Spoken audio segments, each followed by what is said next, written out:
let's then spin this around, okay? Let's go for arable farming. Tell me, so obviously because you're plant-based, a lot of your diet revolves around arable farming.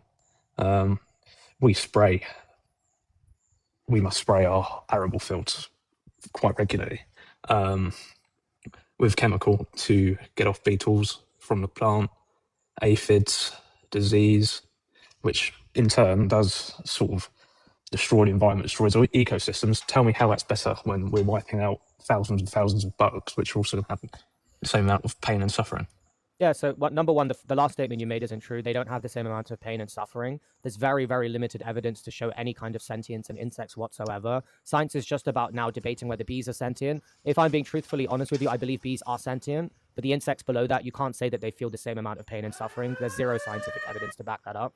But yeah, to add to your claim, you're correct to say that the farming methodologies we use today do unalive insects. Nobody's denying that. However, what is the leading cause of plants being killed on farms? Do you know what it is? Or crops in general? Go on. Yeah, it's to feed to the 92 billion animals who then get killed and fed to humans. Okay. Sorry, so let me just finish what I'm saying. So animal agriculture is occupying 77% of the global agricultural land to either grow crops to feed the 92 billion animals or to give them space to graze. So the best way to reduce the crop death, the insect death on the farms, even the pests that come onto the farm, has been proven to be through plant-based diets. We go from 77% agricultural land usage to 25% on plant-based diets. And I can give you a study and source for that if you'd like. Well, I mean, you're more than welcome to, but something like that would never work. Sorry, you've got to think. Oxford don't know what they're talking about? Not necessarily. Okay, cool. So what evidence do you have that disproves Oxford study? So you've got to think that there are so many factors that factor into that. You know, you've got to think about water usage. There are places that might seem suitable, but really aren't for growing crops. You know, a lot of the places where livestock are grazed are grazing places where arable can't be in a rotation to feed the world. 25% of the world's land, as you said, that would not work to feed 8 billion people.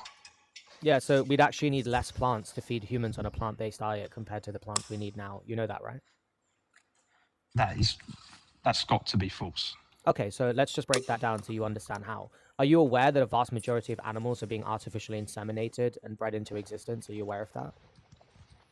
Well, on a dairy farm, perhaps, possibly yes, but the cows, to be honest, they're not fussed by it. Okay, so let's just continue that. I'm not talking about how they feel about it. I'm just trying to get you to realize what you said earlier isn't true, but with regards to you not believing that's the case. So you think that we require more plants to feed vegans than we would need now, and I'm telling you factually that's wrong. So if you agree that most pigs and cows are being artificially inseminated into existence, specifically in the UK and the US, this means we are manually breeding these animals into existence. And if there's no longer a demand for it because people are vegan, this means we're no longer manually increasing the population of the animals. This would lead to less animals being bred into existence. This would lead to less crops being utilized or grown because we no longer have to feed tens of billions of animals that are being artificially inseminated into existence. So it's a fact that we would need less plants if everyone was to go vegan than we need right now today, having to feed 92 billion land animals to then be killed and fed to non-vegans. Does that make sense? Well, that does, and it doesn't, because it still wouldn't work, because you've got to think that 25% is so dependent on everything making the grade. And I can tell you that a vast majority of stuff does not make the grade. Yeah, so again, are you making the claim that we would need more plants if the world was to go vegan? Because that's just absolutely insane. Like, how can you truly believe that? We would need more plants. Okay, let me just write down your claim just so that we can make sure that we don't backtrack on this later. 1 second. We would need more plants if the world went vegan. Okay, cool. So who do you think consumes more plants? 92 billion land animals or 8 billion humans? Who consumes more plants? It would be land animals, but you need to consider what the land animals are eating. They're eating all the stuff that doesn't make the grade. Okay, but we're talking about global agricultural land usage. We're talking about crop farms. We're talking about the death on these farms. That's the main aspect that we're arguing here. And I'm telling you that we would have less of that. We'd have less crop death. We'd have less insect death. We'd have less agricultural land usage through plant-based diets. But you think that we would need more plants if the world went vegan. This is simply untrue. We would need less, because if we now agree that 92 billion animals need more, if we're no, and you also agreed that we're artificially inseminating majority of these animals into existence. The reason we're doing that is to meet the demand for the amount of people that want to consume these products. If everyone's going vegan, we're no longer demanding milk, we're no longer demanding beef, we're no longer demanding pork. So farmers such as yourself are no longer going to be able to make money from selling these animals or their byproduct. You're no longer going to breed them into existence. If they're no longer being bred into existence, they no longer need to be fed. If they no longer need to be fed, we're no longer feeding all of these crops to the tens of billions of land animals that are being bred into existence. And therefore, this would result in a lower amount of plants being grown, killed, as opposed to more plants being killed and grown. And where would these animals go? So again, we're talking about if people were to go vegan, we're talking about the fact that we would stop breeding animals into existence, which would factually, over time, this would reduce the amount of plants needed to a point where we would then have, significantly less animals overall and significantly less crops required overall. Now, the question that you're asking me is a completely different question that I'm happy to get into, but I just want you to acknowledge, like, do you now understand that we would need less crops? Sure. Amazing. I appreciate the honesty there. So yeah, I'm happy to answer your question. What was your question? I can't even remember, to be honest. Yeah, you said, what should we do with all the animals? Yeah, what should we do with all the animals? It's like, because they're not going to stop. Yeah, so that. Are they? What do you mean they're not? Like, they're still going to breed. Yeah, so the natural breeding is going to occur, and if we wanted to mitigate that with these domestic animals, obviously we can't just release them into the wild. For example, your animals on your farm, we can't just release them out into the wild because they're not going to know how to survive for themselves. They're probably relying on you for things that they don't know how to get themselves, right? Yeah. Yeah, so we wouldn't just release them into the wild. We'd have to keep them in, like, let's say man-made sanctuaries and stuff where we give them as much freedom as possible while simultaneously trying to make sure that they're not going to be, a risk to their own safety. So what we would say in these cases, if we want to control the population and not allow them to breed as much, maybe just start, like, trying to put the males and the females apart. However, we don't want to infringe on their freedom too much, but we don't want them to have kids that could then make it unmanageable where we're now not able to give them the best care. So provided the intent of what we're doing is for the best of the animals and we're looking out for them, I think the humans coming from that mind space will do what's right for the animals. So yeah, what we would do is we could start using all of this land space we'd get back from animal agriculture to give animals their habitats back, to build sanctuaries, the billions that are going from, taxpayers' money to subsidize the meat industry and make it more affordable for the average consumer. We could utilize, that money as well to building sanctuaries, paying volunteers. Again, the moment we shift our mindset from these are products and commodities to use and abuse and exploit to make money and resources to these are sentient beings worthy of compassion, love, and respect, we will instantly start finding so many more solutions than we can even conceptualize right now. An example of animals that can be cared for that aren't being exploited would be pets. Like my dogs, for example. I don't need anything from them. There's not a single thing that I expect them to do except being happy. I love them. I care for them. I take them to the vet if they're not feeling well. I take them on walks. I feed them. I bathe them. I give them water. I don't need anything from them. I'm not going to rob their life from them. I don't expect anything from them. This would be an example of loving an animal and caring for them. If I was to only have my dogs here so that she could produce babies for me, in most cases, the moment my dog's not giving me anything and they're a year and a half old, I sell them off to be slaughtered and slashed in the neck. We would both agree this would be a very sadistic means of trying to say that I care about these animals, right? If we simply replace the word sheep with dog, would you agree to say you care about the dogs would be just insane in the same context? Well, it depends on the concept. I definitely don't agree with it, but there will be some countries that do that. I mean, China is a fine example, Okay, so that's interesting. So if we were to do exactly what you're doing to your sheep, but do it to dogs, you're saying you wouldn't agree with that? Well, it depends on the context of it. Yeah, for the same reason you're doing everything that you're doing right now, for the exact reasons you're doing it, let's just replace the word sheep with dog. So that's the context here. Would that be morally justifiable to you? Well, yes, it would be. Okay, why? Why would it be morally justifiable to raise dogs and then sell them off for slaughter at 1 to 1.5 years old, utilize the female dogs' bodies to have children and then sell those children at 1 year old? How is this morally defensible just for the sake of obtaining money?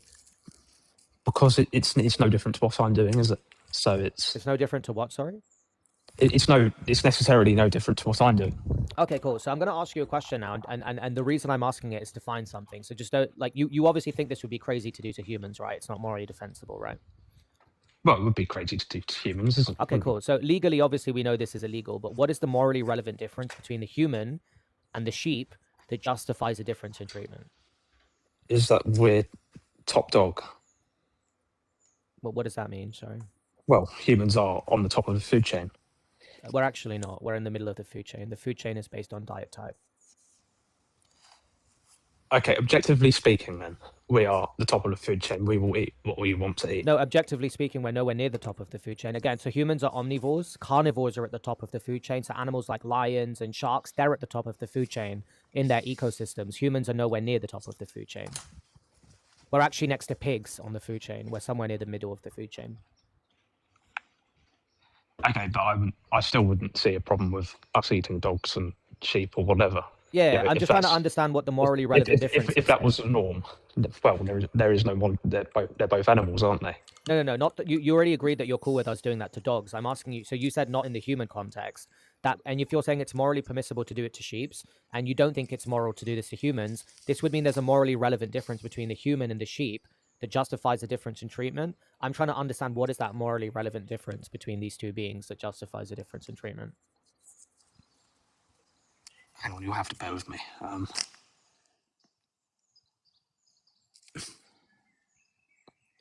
Sorry, can you say it again? I'm doing jobs at the same time as I'm talking to you, so It's okay, George. If you're busy, you can come back when you're available to speak. no, it's cool. It's cool. It's cool. Yeah, so if we're saying that it's morally permissible, which means you think it's morally acceptable to do this to sheep, but you don't think it's morally acceptable to do this to humans, I'm trying to understand what is the morally relevant difference between the sheep and the human that makes this action morally permissible in the sheep context, but not morally permissible in the human context. What is the morally relevant difference between these two beings? Well, it's because we've done this practice for years and years and years. You know, so why should it be any different now?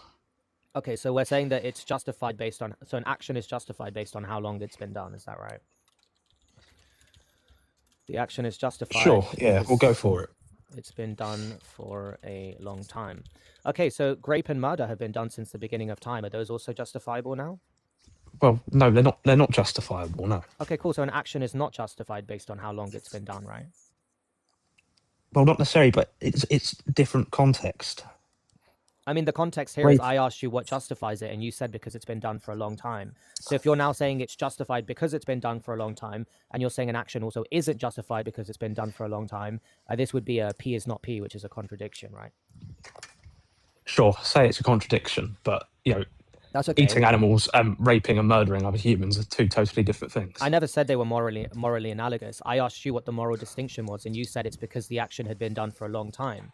So this would mean that if the morally relevant difference that justifies doing it to sheep and not humans is because it's been done for a long time, this would mean that you excuse unnecessary violence based on whether it's been done for a long time. Which again, if we take that to logical consistency, this would mean other things that have been done for a long time are also morally permissible. If you're now saying they're not, this is now a contradiction between what you said earlier. But that's okay.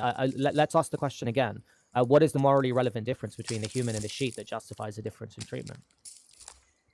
Well, we've ate livestock for centuries and centuries and centuries, so you know, it's in our blood. It's always been in our blood to hunt.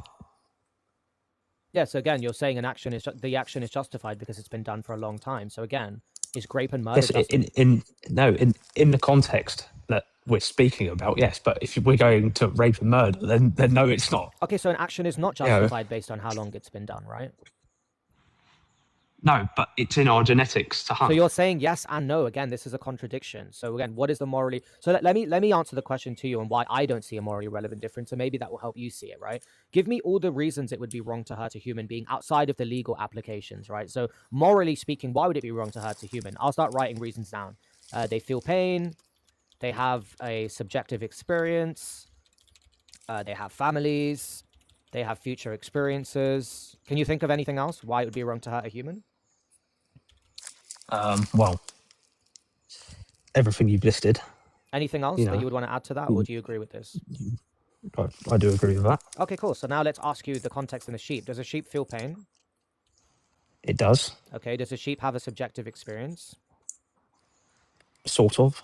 A subjective experience just means it's got its own personal experience. So, you know, one sheep going into a certain room, another sheep going into a room, one sheep might have a preference, the other one might have a dislike. It's just their own personal experience. So we know sheep have subjective experience. Does a sheep have a family? A sheep, well, sort of. Okay, when a sheep is given birth to by a mother, is the mother a member of the sheep's family? Well, yes and no. I don't know if you've ever been around a sheep. Wait. So again, it's not about being around the sheep. It's just factually based off the definitions of the word. If a mother has just given birth to a baby sheep, is that mother a member of the sheep's family? Yes or no? Factually, in that context, correct, yes. Yeah. So sheeps have families. Okay. Do sheeps have future experiences? They don't really have memories, so No, that's not the question. So a future experience would just be like tomorrow you're going to take your sheep and, you know, let them have access to a certain part of land that maybe they don't normally have access to. Maybe you're going to give them their favorite treats tomorrow. Maybe you're going to give them a bit of extra sunshine. This would be future experience. So do they have future experience to live? Yes or no? sure. Amazing, cool. So we both now agree that based off all the same reasons me and you agree that it would be wrong to hurt a human are exactly the same reasons it would be wrong to hurt a sheep. So this is why I'm saying I don't see a morally relevant difference that justifies this treatment to sheeps. Now, let me just be very clear. I'm not saying that I think sheeps and humans are equal. I have more value for humans than I do sheeps. I'm not saying sheeps are superior. I'm just saying I don't see a moral distinguishment between humans and sheeps that now makes it morally permissible to just unnecessarily kill sheep for the sake of making money, for the sake of taste pleasure. I don't think this is morally defensible. And it sounds like from our discussion, I don't think you can either name a moral distinguishment between humans and sheep that justifies the difference in treatment. Can you?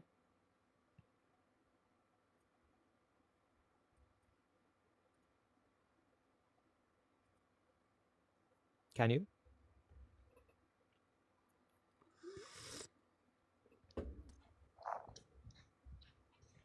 Did you hear me? No, you went off the app. Oh, sorry. Could you say it again? Yeah, I said so that for all the reasons we just went through, that it would be wrong to hurt a human is also the same reasons we agree it's wrong to hurt a sheep. So I'm saying that I don't see it as morally permissible to do this to sheep for the sake of money or taste pleasure. The only context I would agree that it's acceptable is if it's done for survival reasons, like somebody has no other choice. So can you explain to me what the moral distinguishment is? Well,